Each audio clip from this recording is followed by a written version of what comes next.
Ready? Here we go. Fire in the hole. All right, you primitive screwheads, listen up. See this? This is my boomstick! Hey folks, you know that every week on the Firing Line Radio Show, our conversation is going to revolve around firearms, hunting, gun rights, and everything afforded to all Americans under the Second Amendment of the Constitution. Our faithful, stalwart companion in the battle to uphold these rights has been Firing Line Radio's longtime sponsor, Vince Torres from Bullseye Sports Guns and Ammo in Riverside. Now, if you're not armed for protection or recreation, shame on you.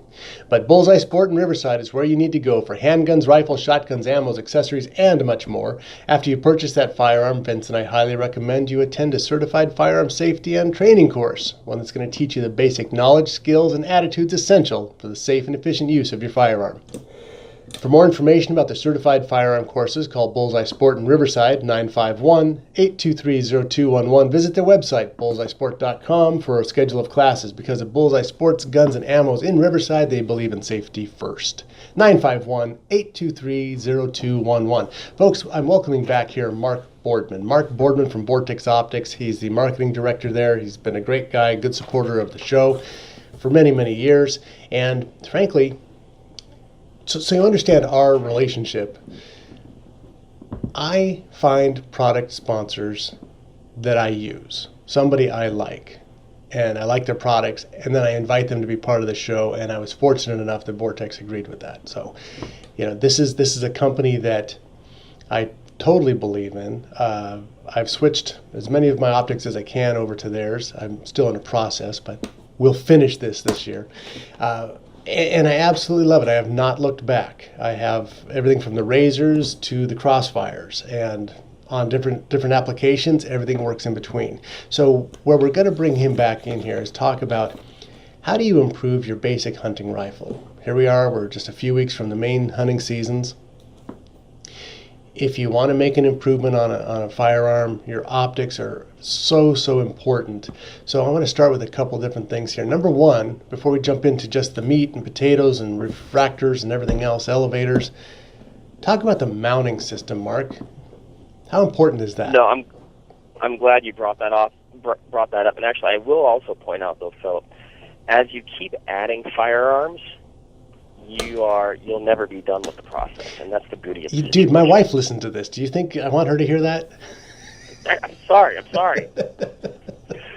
No, but man, that is such a big point, and something that I'm glad you brought up, and we bring up a lot. Is oftentimes, people they upgrade a rifle, or they build an awesome rifle, or they buy an off-the-shelf rifle, and that's where all the money goes, and as it should. I mean, that's definitely a very important component, right? That's the base that everything else is kind of surrounded by, the nucleus of the setup, if you will. But you definitely need a quality optic, or else it's just not going to, function as well as you'd like. And you bring up the rings and the bases, and that is the connection that's tying all these things together. And I think people think all things are equal, and they're just not. Get quality rings and bases, whether they're ours or somebody else's. You're going to be way happier in the long run. You're going to avoid a lot of headaches. Your setup is going to perform better, and you're going to have better success in the field. The last thing you need in the field is something to go wrong, or even while you're trying to get your setup dialed in, and all of a sudden you're having to troubleshoot things that you could have just alleviated by getting some good quality rings and bases. And I'll say this, having everything torqued to the proper settings.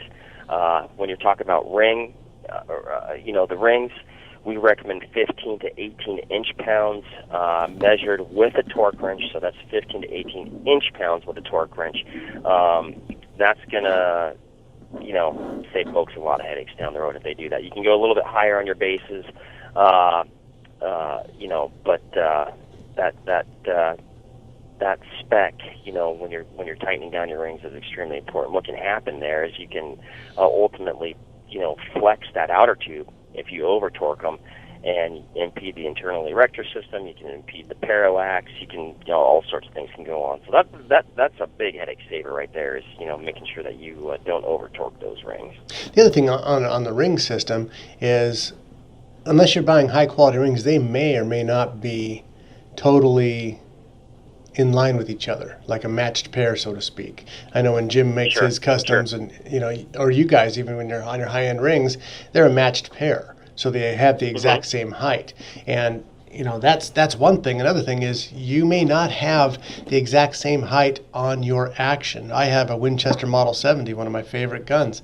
It's 12 thousandths difference from its lower, from the rear mount to the front. I had to use a shim when I first started mounting scopes on that gun.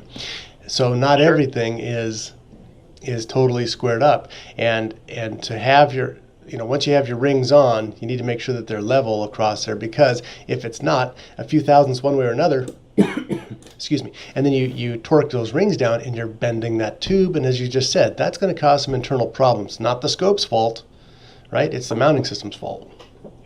Yeah, so depending on the rings, you may want to consider lapping them, but, you get into the case of, like, our precision matched rings. Right. We recommend not lapping those, right? Well, they're precision. They come ready. They come ready to rock. I mean, right.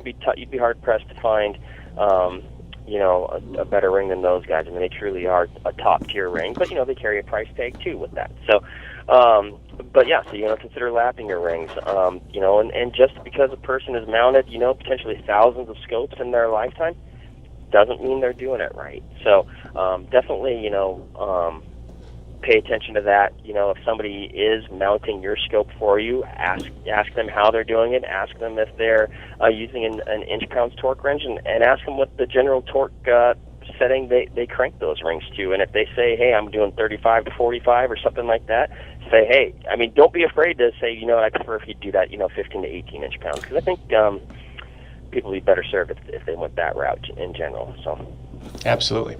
Okay, so we got the mounting system done. You want to have quality. You guys have precision rings that they can buy. You want to have some quality rings, steel rings. So what about an entry level? Say a guy just has a smaller budget, but he wants a quality hunting scope that has some long-range capabilities. What are some suggestions you have? I'd take a look at a couple things in our lineup. I'd maybe start, with the Diamondback series, which is a phenomenal series. Some excellent magnification ranges in there that would be very versatile. I'd take also a look at the Viper HS series. Within that series, you're going to see some, 2 to 10, 4 to 16 type zoom ranges. Again, very functional, very versatile, great for a wide range of shooting scenarios. And then also kind of a subset of that Viper HS series is the Viper HSLR, and that's where you get a little bit more into those long-range features. It does have a capped windage turret, which I prefer for a hunting scenario, yes, but it's got an exposed elevation turret for dialing. So if a person does go through the process of getting the ballistic data and knowing their drops, they can, essentially take that information and dial that turret, if they need to execute a longer range shot, and it's just going to work phenomenally. So again, that's the scope that I ended up using on that moose hunt. Dialed it right in, shot that moose at 733. They track super true. It's definitely one of my favorites in the lineup.